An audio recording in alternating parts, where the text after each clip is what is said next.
Hello बच्चों, मैं स्मिता बिजलवान स्वागत करती हूँ आपका आईसीटी वर्चुअल क्लासरूम में। आशा करती हूँ आप सभी स्वस्थ होंगे और अच्छे से अपनी पढ़ाई कर रहे होंगे। बच्चों, आज हम पढ़ने जा रहे हैं क्लास 8 की साइंस। और क्लास 8 साइंस में हमारा जो चैप्टर है वो चल रहा था कंबशन एंड फ्लेम, यानी कि दहन और ज्वाला, जिसको हमने अपने लास्ट लेक्चर में स्टार्ट कर लिया था और काफी सारे टॉपिक्स इसके हमने पढ़ लिए थे अच्छे से।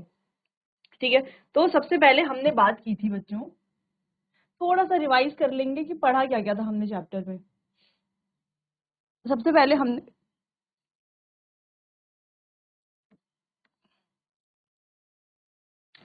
दहन के बारे में बात की थी कि दहन की प्रक्रिया क्या है। जब कोई पदार्थ ऑक्सीजन के साथ प्रतिक्रिया करके जलता है, ठीक है, तो क्या प्रोड्यूस करता है? ऊष्मा और प्रकाश उत्पन्न करता है। उसी प्रक्रिया को क्या कहा जाता है? दहन कहा जाता है। जैसे लकड़ी का जलना, कागज का जलना, ठीक है, पेट्रोल का जलना, ये सभी क्या है? दहन के ही अलग अलग एग्जाम्पल हैं। ठीक है, फिर हमने बात की थी बच्चों की दहन किसका होगा? केवल जो पदार्थ दहनशील होंगे उन्हीं का ही दहन होगा। तो दहन के लिए जरूरी क्या है? दहनशील पदार्थ होना।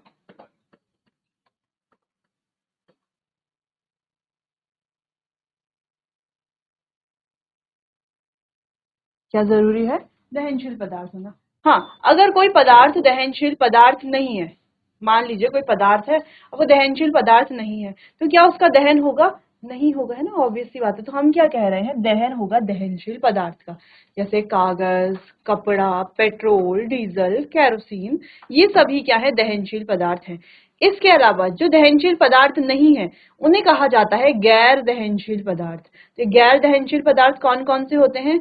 जैसे कि हम कह सकते हैं पत्थर है, पानी है, रेत है, कांच है, तो ये सभी क्या है? गैर दहनशील पदार्थ हैं। ठीक है, फिर हमने बात की थी जब दहन होता है तो गैसेस भी प्रोड्यूस होती हैं, अलग अलग गैसेस प्रोड्यूस होती हैं। जैसे अगर हम बात करें जिन फ्यूल यानी कि ईंधन, और दहन जो दहनशील पदार्थ होते हैं बच्चों, उन्हें ईंधन भी कहा जाता है।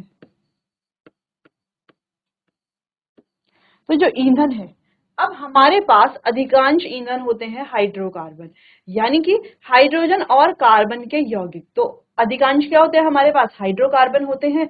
इन हाइड्रोकार्बन को जब हम जलाते हैं तो कार्बन डाइऑक्साइड गैस प्रोड्यूस होती है, और अगर इनका इनकम्प्लीट कंबशन होता है तो कार्बन मोनोऑक्साइड गैस प्रोड्यूस होती है। तो इसके बाद हमने एक और टॉपिक डिस्कस किया था जो कि था पूर्ण दहन और अपूर्ण दहन।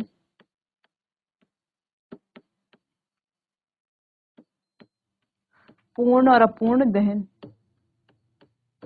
अब पूर्ण दहन क्या होता है बच्चों?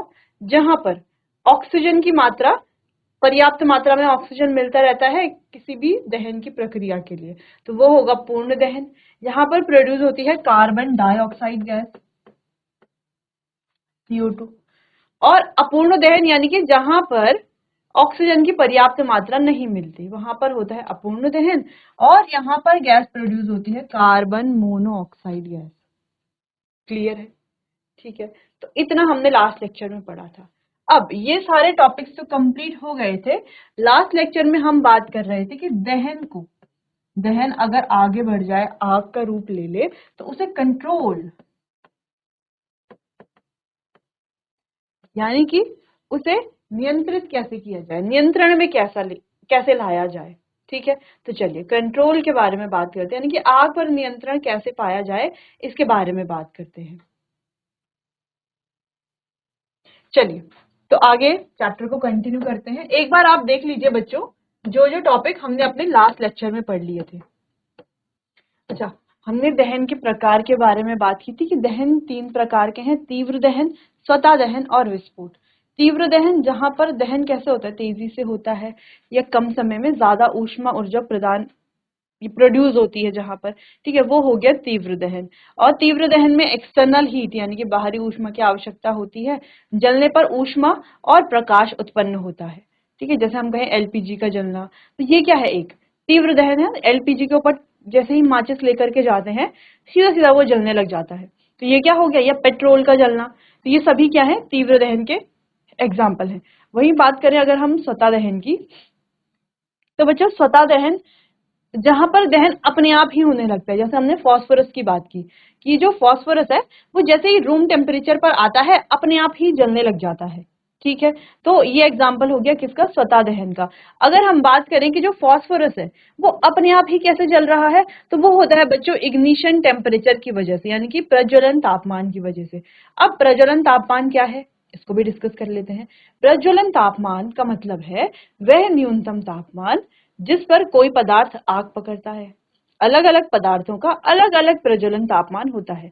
किसी का प्रज्वलन तापमान ज्यादा होता है, किसी का प्रज्वलन तापमान कम होता है। अब बच्चों जिसका प्रज्वलन तापमान ज्यादा होता है वो जल्दी आग नहीं पकड़ते, वो देर में आग पकड़ते हैं, और जिसका प्रज्वलन तापमान कम होता है वो जल्दी आग पकड़ते हैं। जैसे हमने बात की कि फास्फोरस है, तो उसका जो प्रज्वलन तापमान है वो रूम टेम्परेचर के आसपास होता है ना। जैसे ही रूम टेम्परेचर में थोड़ा भी इंक्रीमेंट होता है, ठीक है, वैसे ही फास्फोरस अपने आप ही जलने लग जाता है। तो वो क्या होता है, स्वतः दहन। उसको किसी भी एक्सटर्नल हीट या बाहरी ऊष्मा की आवश्यकता कतई नहीं है। ठीक है, और यहाँ पर जब ये फास्फोरस जलता है, यानी कि स्वतः दहन जब भी होता है किसी भी दहनशील पदार्थ का, जिसका स्वतः दहन होता है, वहां पर हमेशा हीट एंड लाइट प्रोड्यूस होती है। ठीक है, ऐसा ही सेम तीव्र दहन में भी हो रहा था। तीव्र दहन में भी हीट एंड लाइट प्रोड्यूस हो रही थी। ठीक है, और तीसरे प्रकार का दहन है जो आप यहाँ पर इमेज में देख पा रहे हो, जिसे कहा जाता है एक्सप्लोजन, यानी कि विस्फोट। अब ये जो विस्फोट है, यहाँ पर भारी ऊष्मा और दबाव की आवश्यकता होती है।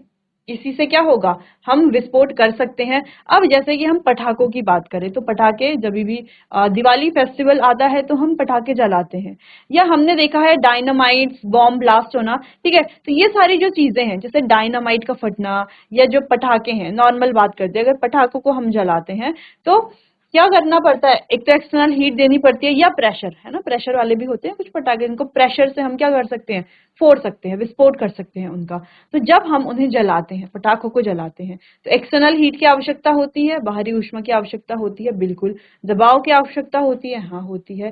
तीसरी चीज, जलने पर ये क्या क्या बनाता है। अभी तक तीव्र दहन और स्वतः दहन के बारे में जब हमने बात की थी, तो तीव्र दहन और स्वतः दहन में क्या हो रहा था, हीट एंड लाइट, यानी कि ऊष्मा और प्रकाश उत्पन्न हो रहा था। लेकिन जब हम बात करते हैं एक्सप्लोजन की, यानी कि विस्फोट की, तो यहाँ पर दो चीजें, यानी कि हीट और लाइट तो प्रोड्यूस होते हैं, यानी कि ऊष्मा और प्रकाश तो उत्पन्न होते ही हैं, साथ में उत्पन्न होती है ध्वनि, यानी कि साउंड। तो आपने देखा है जब भी पटाखे फटते हैं या कोई डायनामाइट फटता है, तो वहां से जो है साउंड भी निकलता है। हीट और लाइट तो निकलती है, जो आप देख भी पा रहे हो, हीट लाइट, और साथ में निकलता है साउंड। क्लियर है, चलो। तो हमने बात की थी बच्चों दहन के लिए आवश्यकताओं के बारे में, यानी कि दहन के लिए आवश्यक चीजें क्या क्या है, या आवश्यक शर्तें क्या क्या है। तो पहला, दहनशील पदार्थ होना चाहिए। दूसरा, फ्यूल होना चाहिए, है ना, दहनशील पदार्थ यानी कि फ्यूल। दूसरा क्या है, ऑक्सीजन, पर्याप्त मात्रा में ऑक्सीजन मिलनी चाहिए। और तीसरा था प्रज्वलन तापमान। प्रज्वलन तापमान के बारे में अभी हमने डिटेल में डिस्कस किया कि वह न्यूनतम तापमान जिस पर कोई पदार्थ आग पकड़ता है। ठीक है, तो जैसे अगर हम लकड़ी की बात करते हैं, तो चलो यहाँ पर डिस्कस करते हैं इसको थोड़ा सा। यहाँ पर हमने लकड़ी का एक टुकड़ा लिया, यह है लकड़ी।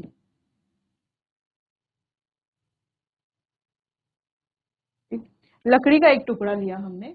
अब हमें इसे जलाना है, तो ये ली हमने एक माचिस की तीली, और इससे निकली ये फ्लेम, और ये क्या कर रही है, इस लकड़ी को जला रही है। लेकिन हम क्या देखते हैं, धीरे धीरे धीरे धीरे ये माचिस की तीली पूरी जल करके क्या हो जाती है, राख हो जाती है, लेकिन लकड़ी अभी भी नहीं जलती। तो ऐसा क्यों है, ऐसा है लकड़ी के प्रज्वलन तापमान की वजह से। लकड़ी का प्रज्वलन तापमान बहुत ज्यादा हाई है, बहुत ज्यादा है, जिस वजह से इतने से इसका काम नहीं चलेगा। इसको बहुत देर तक हमें क्या करना पड़ेगा, हीट करना पड़ेगा, या आग के ऊपर रखना पड़ेगा। जब हम बहुत देर तक इसको आग के ऊपर रखेंगे तो एक टाइम के बाद ये अपने प्रज्वलन तापमान तक पहुंच जाएगा, फिर जलने लग जाएगा। वहीं अगर हम घर में जो हम गैस जलाते हैं, है ना, ये होता है ना गैस का चूल्हा, ये है चूल्हा, और यहाँ पर इस तरीके से गैस होती है ना। जैसे ही हम गैस ऑन करके माचिस की तीली इसके पास लेकर के जाते हैं, तो ये गैस भी क्या होने लगता है, जलने लगता है, तुरंत जलने लगता है ना माचिस की तीली ले जाते ही। जलने लगता है। ऐसा क्यों?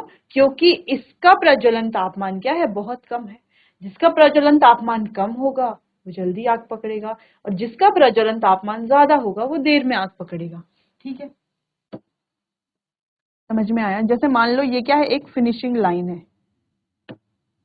ये क्या है? एक फिनिशिंग लाइन है ना? जो इस लाइन पर पहले पहुंचेगा वो जीतेगा। जब स्कूल में रेस होती है तो इसी तरीके से होती है। अब मान लो एक खिलाड़ी ए, जिसका नाम है लकड़ी, वो है यहाँ पर, और उसको जो है इतना डिस्टेंस भाग करके जाना है और यहाँ तक पहुंचना है, फिर वो जीतेगा। और एक खिलाड़ी है यहाँ पर इतने पास में, ये खिलाड़ी है बी, और पास में बना लेते हैं थोड़ा। ये है खिलाड़ी बी, जिसका नाम क्या है? जिसका नाम है एलपीजी, यानी कि लिक्विफाइड पेट्रोलियम गैस। ठीक है, तो अब जैसे ही यहां से क्या होगा? जैसे ही यहां से 1 2 3 गो बोला जाएगा तो ये दोनों ही क्या करेंगे? यहां पर पहुंचेंगे। ठीक है, यहाँ पर भागने की कोशिश करेंगे। तो हम क्या देख पा रहे हैं? ये जो लकड़ी है इसको इतनी ज्यादा डिस्टेंस क्या करनी है? कवर करनी है, तब जा करके क्या होगा? ये यहाँ पर पहुंचेगा। और ये जो एलपीजी है इसकी डिस्टेंस क्या? बहुत कम, तो ये तो बहुत जल्दी पहुंच जाए। यानी कि जब तक ए जो है यहाँ पर पहुंचेगा तब तक एलपीजी क्या कर लेगा? रेस जीत लेगा। जीत लेगा, जब तक लकड़ी यहाँ तक पहुंचेगी तब तक तो एलपीजी रेस जीत लेगा। होगा ऐसा? तो इसका मतलब, इसको हम क्या समझाना चाह रहे हैं? यहाँ पर हम इग्निशन टेम्परेचर के बारे में समझना चाह रहे हैं कि एलपीजी का इग्निशन टेम्परेचर बहुत कम है, जिससे ये जल्दी जीत जाएगा। यानी कि जल्दी इसका क्या हो जाएगा? ये फिनिशिंग लाइन मान लो क्या है कि दहन किसका होगा पहले, कौन जल्दी जलेगा। ठीक है, तो ये एलपीजी जो है इसका डिस्टेंस इतना कम है, जैसे ही आग लगाएंगे हम इस पे, वैसे ही क्या होगा? तुरंत ये जलना शुरू कर देगा। यहाँ पर भागेगा, तुरंत जलना शुरू करेगा। लेकिन लकड़ी को जो है बहुत ज्यादा ट्रैवल करना है, बहुत लंबा सफर तय करना है, इसको बहुत दूर तक जाना है। यानी कि लकड़ी को आग में बहुत देर तक रखना पड़ता है, इसको इसके इग्निशन टेम्परेचर तक पहुंचाना पड़ता है। जब ये अपने इग्निशन टेम्परेचर तक पहुंचेगा तब ये जलना शुरू करेगा। ठीक है, चलिए इतना समझ में आ गया। अब आगे बात करते हैं कि आग पर नियंत्रण कैसे पाया जा सकता है, या कैसे हम पा सकते हैं आग पर नियंत्रण। तो देखो बच्चों, जब भी हम बात करते हैं आग की, मान लो हमने कहा यहाँ पर ये लकड़ियां हैं और ये आग जल रही है, तो जब भी हम सोचते हैं आग को बुझाने के बारे में, सबसे पहले क्या ख्याल हमारे मन में आता है? सबसे पहले हम सोचते हैं जल, यानी कि पानी के बारे में। ठीक है, क्योंकि पानी से ही क्या किया जा सकता है? बहुत जल्दी हम आग को बुझा सकते हैं, आग पर नियंत्रण पा सकते हैं, ये हम सोचते हैं। लेकिन क्या ऐसा होता है? बिल्कुल भी नहीं। देखो बच्चों, ये जो पानी है ये कुछ प्रकार की ही आग को बुझा सकता है, जैसे लकड़ी, कागज, कपड़ा। ठीक है, इन चीजों पर जब आग लगी हो तो पानी काम करता है, तो पानी बुझा सकता है। लेकिन विद्युत उपकरणों में, ये जो हमारे ऑयल है, पेट्रोल, डीजल, इन पर अगर आग लगी है तो पानी का उपयोग हम नहीं कर सकते। अब क्यों नहीं कर सकते? देखो, सबसे पहले अगर हम बात करें विद्युत उपकरणों की, जो हमारे इलेक्ट्रिकल अप्लायंसेस हैं, जैसे टीवी है, फ्रिज है, माइक्रोवेव है। ठीक है, इसके अलावा जो भी हमारे बड़े बड़े जो भी सिस्टम होते हैं, तो ये सभी क्या होते हैं? इलेक्ट्रॉनिक होते हैं। ठीक है, तो इन पर अगर कभी आग लग जाती है तो हमें पानी का उपयोग नहीं करना है, क्योंकि पानी क्या करता है? विद्युत का संचालन, यानी कि इलेक्ट्रिसिटी को क्या करता है? संचालन करता है, कंडक्ट करता है। तो अगर हम पानी डालते हैं इलेक्ट्रिकल अप्लायंसेस में, तो ये क्या करता है? और ज्यादा क्या कर देता है? आग को रोकने की बजाय और ज्यादा आग को फैला देता है, क्योंकि ये क्या करता है? संचालन करता है इलेक्ट्रिसिटी का। ठीक है, इसीलिए ये आग को और ज्यादा फैलाता है। यहाँ तक कि जो पानी डाल रहा है उसको भी करंट लग सकता है, उसकी भी मृत्यु हो सकती है। तो कभी भी विद्युत उपकरणों में, इलेक्ट्रॉनिक अप्लायंसेस में अगर कोई आग लगती है तो वहां पर पानी का उपयोग नहीं करना है। दूसरी चीज, अगर ऑयल से रिलेटेड कोई आग लगती है, जैसे पेट्रोल है, डीजल है, ठीक है, केरोसिन है, मिट्टी का तेल है, इनसे अगर कोई आग लगती है, इन पर कोई आग लगती है और आग फैल जाती है, तो वहां पर भी हमें पानी का उपयोग नहीं करना है। क्यों नहीं करना है पानी का उपयोग? क्योंकि बच्चों, ये सभी जो लिक्विड है, इनकी जो डेंसिटी है वो पानी की डेंसिटी यानी कि घनत्व से क्या है, कम है। तो जब हम इनको बुझाने के लिए पेट्रोल, डीजल, कैरोसिन, इनको बुझाने के लिए इन पर पानी डालते हैं, तो ये क्या होते हैं, हल्के होने के कारण, हल्का यानी कि डेंसिटी कम होने के कारण पानी पर क्या होते हैं, तैरने लगते हैं और निरंतर जलते रहते हैं, कंटिन्यू बर्न होते रहते हैं, बुझते नहीं है, पानी पर भी जलते रहते हैं। ठीक है, तो पानी डाल करके इन पर कोई भी इफेक्ट नहीं पड़ा। ठीक है, तो ये जो दो चीजें हमें ध्यान रखनी है। पानी केवल किसके लिए उपयोग कर सकते हैं, लकड़ी, कपड़ा, कागज, इन चीजों के लिए। ठीक है, चलिए तो इसको आगे रीड करते हैं। आग पैदा करने के लिए आवश्यक शर्तें। अच्छा, दूसरा पॉइंट ये भी है कि आग के लिए आवश्यक शर्तें क्या हैं। पहला, फ्यूल होना चाहिए यानी कि दहनशील पदार्थ। दूसरा, ऑक्सीजन। और तीसरा है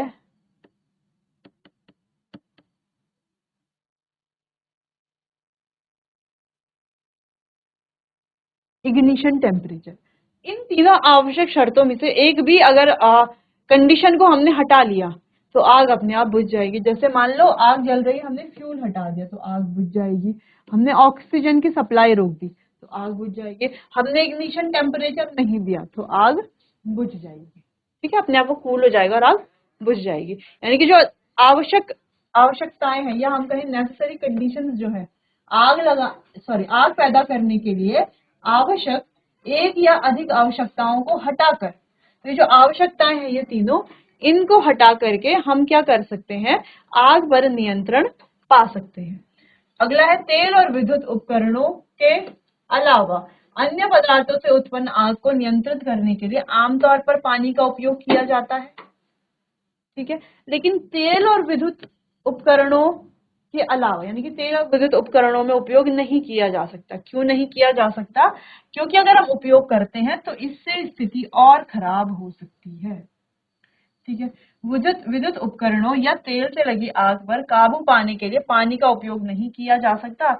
इसीलिए आग बुझाने के लिए अग्निशामक यंत्र, ठीक है, जिसे हम क्या कहते हैं, फायर एक्सटिंग्विशर, होता है स्कूल में, हॉस्पिटल में, बसेस में, या जहां भी आप जाते हो, है ना, हर जगह आपने एक रेड कलर का देखा होगा अग्निशामक यंत्र, है जिसे हम कहते हैं फायर एक्सटिंग्विशर। तो आमतौर पर पानी के अलावा विद्युत उपकरण है या जो ऑयल से रिलेटेड जो आग लगी हुई या तेल से जो आग लगी है उसके लिए अग्निशामक यंत्र का उपयोग किया जाता है। ठीक है, तो दो चीजें हमने पढ़ ली, एक तो पानी का उपयोग किया जाता है, दूसरा ये जो नेसेसरी कंडीशंस हैं इनको हटा करके भी आग पर नियंत्रण पाया जा सकता है, तीसरा अग्निशामक यंत्र का उपयोग करके। क्लियर है, चलिए नोट कीजिए इतना।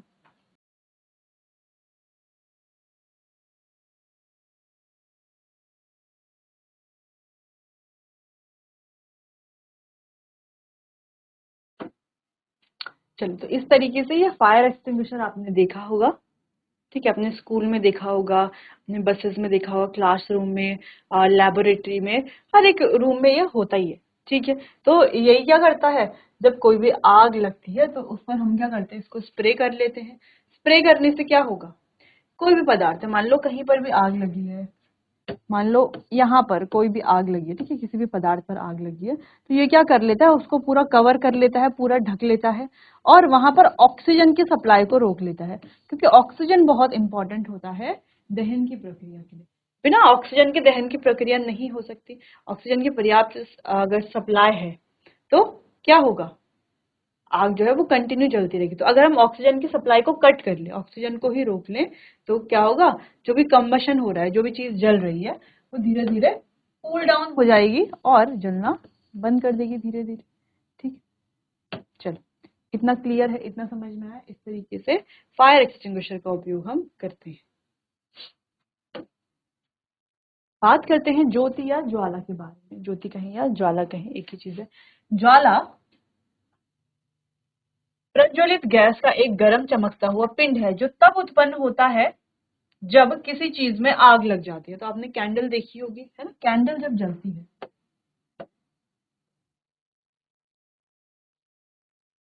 कैंडल है, ये जब जलती है तो ये जो है यही क्या है, यही क्या है बच्चों, यही ज्वाला है। ठीक है, कुछ पदार्थ ज्वाला से जलते हैं और कुछ नहीं। तो आपने अक्सर देखा होगा बहुत सारे पदार्थ ऐसे होते हैं जो जब जलते हैं, जैसे कैंडल है, जल रही है तो ज्वाला बना रही है, लेकिन बहुत सारे पदार्थ जैसे कोयला है, वो जब जलता है तो ज्वाला नहीं बनाता। तो कुछ पदार्थ ज्वाला बनाते हैं, कुछ पदार्थ ज्वाला नहीं बनाते। तो यहाँ एक सामान्य अवलोकन पर आधारित तालिका दी गई है, तालिका आगे है, उसको हम आगे डिस्कस करेंगे, पहले आप इतना देख लीजिए।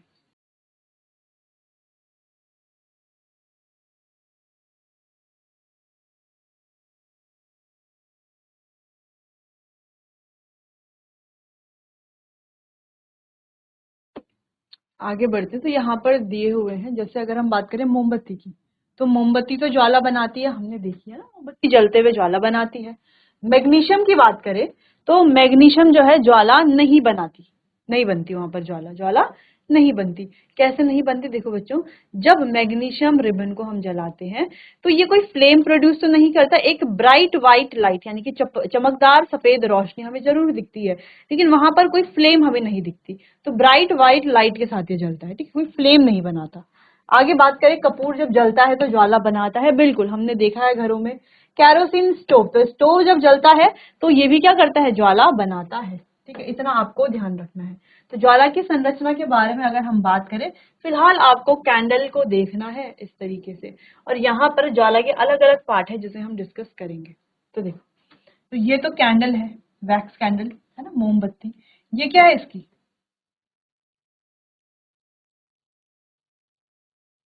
यहीं पर क्या होता है, इसी को हम जलाते हैं, है ना, इसी का दहन करते हैं, यहीं पर क्या होती है, ज्वाला प्रोड्यूस होती है।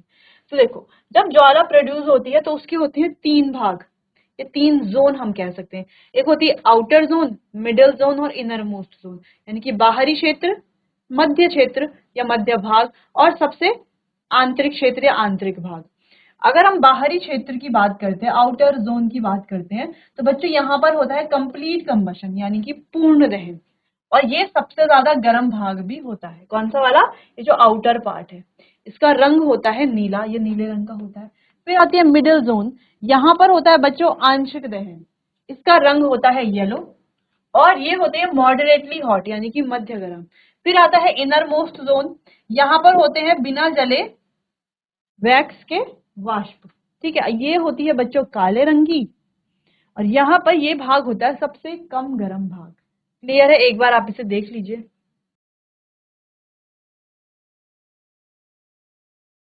तो चलिए बच्चों, ज्वाला की संरचना को हम डिटेल में डिस्कस करेंगे अपने आने वाले अगले सेशन में। तब तक के लिए आपका बहुत बहुत धन्यवाद।